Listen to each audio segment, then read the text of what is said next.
L-ex-Prim Ministru Joseph Muscat instab ħati illi kiser il-kodiċi tal-etika meta rċieva fl-ixken tal-inbit mingħand l-imprenditur Jorgen Fenech, il-persuna li akkużata b'kompliċità fil-qtil tal-ġurnalista Defni Caruana Galizja.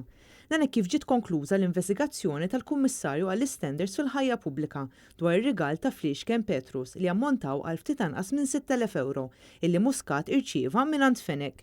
Flaqa tal-Kumitat Parlamentari għall-Istandards kien il-Ministru Edward Zammitlu stess illi qal li kien hemm ksur prima faċja. Sejbien prima faċja ta' ġir illi mhux qed ngħidu jien, però hemm il-Kummissarju li qed jesprimi. U issa biqbil unanimu bejn il-Gvern u l-Oppożizzjoni intlaħaq ftehim li għandu jkun ippubblikat ir-rapport sħiħ tal-Kummissarju Hisler dwar dawn l-inbejjed illi nataw bħala rigali l-ex-Prim Ministru Joseph Muscat feluq sninu. Fil-fatt, is-sit ta' 17 Black kien fost il-mistednin distinti għal festin li sar fi frar tal-2019 għad onur Muscat fir-residenza uffiċjali tal-Prim Ministru fil-Girgenti, 16-il xahar wara l-assassinju ta' Defni Caruana Galizja.